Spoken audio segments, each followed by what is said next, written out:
Hey everybody, Bandicoot Commando here, and welcome back to Marvel Rivals. Last time, I read Moon Knight's lore story, the dusk of the new moon. Basically, Mark Spector was in the middle of doing what he does, serving Khonshu, but Khonshu suddenly whisked him away to his realm in order to tell and warn Mark that something is coming and that he needs to be on his toes for it. And that's when Doom arrives. I don't know how Doom is able to arrive at this particular plane, but nonetheless, Doom speaks to Khonshu and tells him on how he wishes to have the Darkhold and learn of the vampiric verses. But thankfully, Khonshu is not a fan of vampires and just simply tells Doom to get out. And it's from there that Khonshu says that he will try to find the Darkhold, while Mark just continues to do what he is doing, but be ready when it happens. So, before we start with what we're gonna do today, yeah, I pointed this out last time, but just the fact that they went as far as to put down not just Spectre's signature, but also Steve and Jake. It would be nice if, I mean, we technically have, I want to say we technically have a Steve Grant skin, because even though Mr. Knight is referred to as Igmatic, I'm pretty sure Steve Grant is meant to be Mr. Knight. But, next up on the lore is Namor. Or if you go with his, Spanish, his, the Spanish, Namor.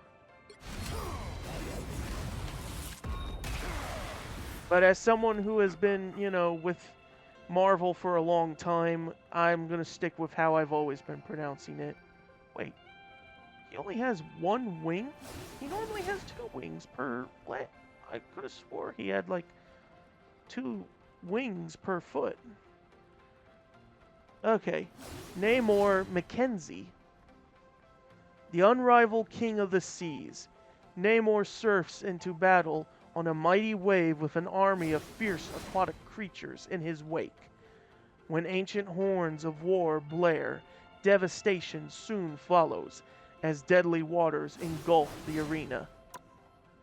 Yes, I got a few skins for him. This is based on how he looked in Wakanda Forever. Only the most broken people can be great leaders. And then this one, Savage Submariner. That was Namor's. That was usually his superhero name, Well, I say superhero, but that was usually his alter ego, the Submariner. This day, for once and for always, I declare war on human race. War to the death.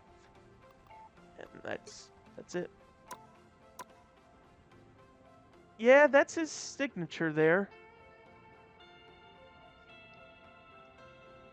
That's like I'm trying to figure out like what it was referred to as again. I know it's like, you know, something related with South America and whatever. Anyway, Namor Mackenzie. Born of a union between a human and an Atlantean, Namor has always been a man of two worlds. But while he proudly rules those who dwell beneath the waves, those who live on the surface have long earned Namor's ire. After decades of simmering tension, Namor has finally decided that the time is right to strike at the surface world. He has sought the aid of his mutant allies living in the future on Krakoa to aid him as he sets his sights on a new prize, Jeju Island. Yeah, here's the thing. Namor isn't just a hybrid of a human and Atlantean. He is, in fact, technically a mutant. So he's like three different things. He's part human, part Atlantean, and part mutant. So, in a sense, he is considered an honorary X-Men at times. But more on that later. Let's just begin. Atlantis Attack. More than two-thirds of the planet's surface is covered in water. One might think that those seemingly endless ocean depths would be far more than any single man could rule. But when that single man is Namor, the sovereign of the seven seas, there's always room to expand the empire. While his throne sat in the kingdom of Talokan, it was Namor who united the various other undersea civilizations, from Atlantis to Lemuria, under his reign. Millions of sea-breathing soldiers and countless creatures of the deep all bowed in his presence and answered his every command. But still, Namor craved more, and he knew where to find it. Most of his people had only known a life beneath the waves, but Namor was a man of two worlds. True, it had been years since he had lived amongst the surface dwellers, but there was no denying that part of him yearned to feel the air in his lungs and the sun on his skin once more. But in order to do so, he would first have to deal with one of the greatest threats that the Earth had ever known: humankind itself. Unlike Namor's seafaring subjects, who lived in harmony with their undersea environment, the humans who have lived on the land above have proven themselves to be a danger to the planet time and time again. Their careless ways were poisoning the water that Namor's people breathed and threatening to bring the oceans themselves to a boil. Their own scientists had warned that it wouldn't be long before the seas began to rise. But if Namor had his way, the people who inhabited those seas would rise even sooner. For years, Namor had been planning an all-out assault on the surface world in order to claim it as his own. Now, the time had finally come to act, before it was too late. Plans had been laid, and the first battle for control of the land was set to take place on a gem of the Pacific, Jeju Island. But even with his vast army at his back, Namor knew that there were those on the surface who would stand in his way and prevent him from seizing total dominion. Beings with great power who believed themselves to be the Earth's champions. If he truly hoped to stand a chance against these arrogant air breathers, Namor knew that he had to make a strategic alliance with a select few of them. Thus, Namor chose to accept the invitation of an old ally and decided to pay a visit to another island before setting foot on Jeju. As the drums of war reverberated through the cold depths, the King of the Seas set his course for the island of Krakoa, home of the mutants. Getting to Krakoa was not as easy as simply swimming to shore, though. The sentient island had recently been swept up in a chrono tempest and transported to a distant future. But thanks to the gift of a simple seed that he had planted in a stilt at the bottom of the ocean, Namor was able to grow a gateway that delivered him across dimensional barriers and into the shallows off the Krakoan coastline. As he emerged from the water, Namor found a group of emissaries awaiting his arrival.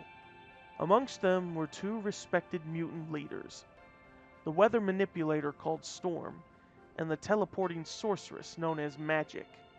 At the front of the group stood the man who had extended the invitation to Namor, the mutant master of magnetism known as Magneto. Man, Magneto, you're getting a lot of highlight here. I was not sure you would be coming, Magneto said, sweeping his cape aside with a regal motion as he gestured for Namor to come ashore. How could I resist such an exclusive form of travel? Namor replied. It is not every day that one can swim through a circle of kelp and arrive almost a century in the future. A journey few will ever have the chance to experience, mused Magneto. One reserved only for our people, for mutants. I would think carefully before you choose to claim me as one of your own, old friend, Namor said. Krakoa does not lie, Magneto said, undeterred by Namor's warning. If you could cross through the gates, you are indeed one of us. Your genetics are unique, an anomaly compared to both races that spawned you. Like each and every one of us who calls Krakoa home, you are something more, something superior. I've been telling people that for decades, Namor laughed. If only they had listened. I know that look in your eyes all too well, Namor, Magneto said, his stoic gaze revealing the slightest hint of concern. It is the look of a man who is about to make sure his foes start listening by any means necessary. If you know me as you claim, then you are fully aware of my long-standing quarrel with humanity, Namor said. They have plundered the planet's resources and have polluted its splendor. They are a cancer that must be wiped from existence if my people are to thrive.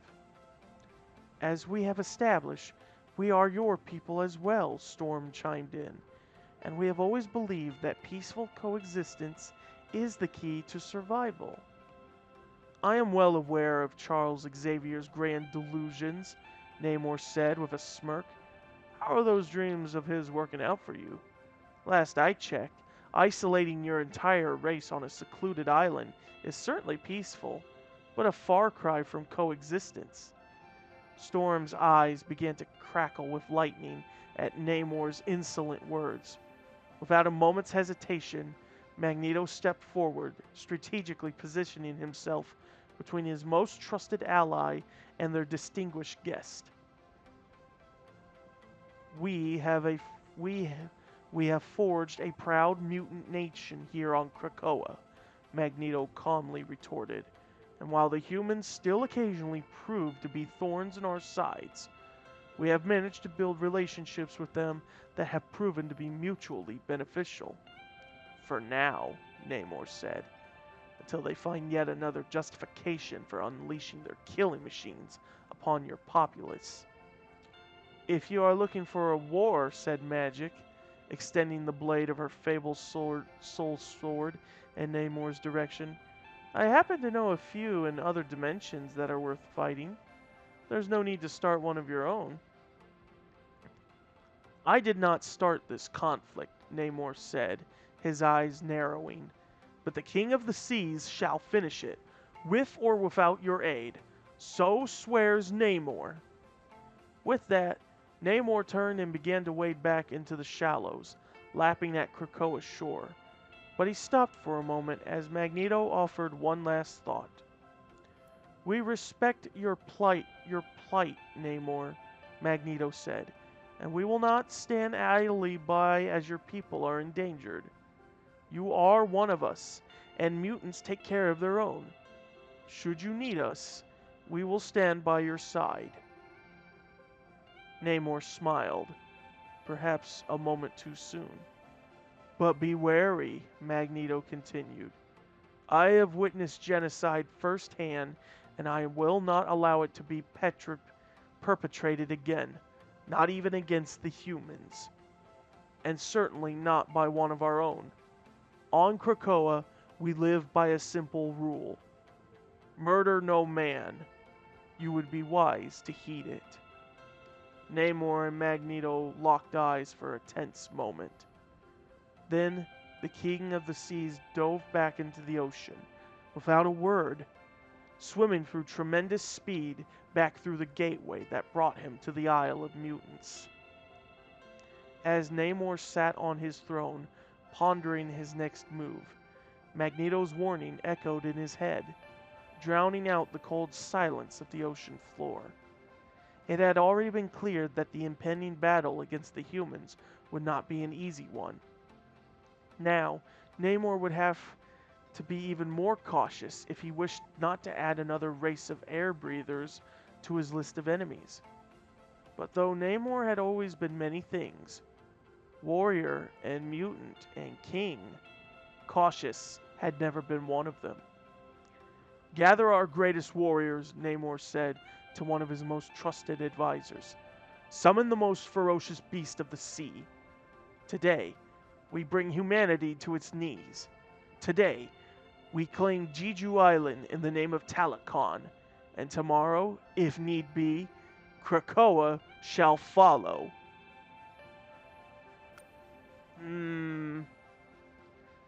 Oh boy. Well, that's it.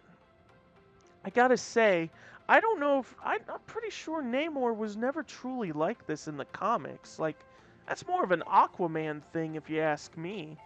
Because I remember when I played Marvel Ultimate Alliance, Namor seemed more friendly and more like... Because Namor was in trouble in that game, and he was grateful that you saved him. So, I don't know. Maybe it was because it was one of those... The fact that Surface Dweller saved me, maybe I am being too harsh, but I don't know. The fact that he's now willing to possibly attack Krakoa, he's really an anti-hero at his core. But possibly, it's possible though that in these lore stories here, it's possible that he could be redeemed. Because I always thought Namor was an interesting character. And, if you know your history with Marvel Comics, he is one of the oldest Marvel characters there is. He's either like the second or third of the oldest. Because back then, it was the Human Torch, which was an android, Captain America, and of course Namor. And this was before Marvel was known as Marvel Comics. But yeah, no time for history lessons on that. That will do for this episode of Marvel Rivals. Join me next time as we read Penny Parker's lore story. That is it, and I will see you guys next time.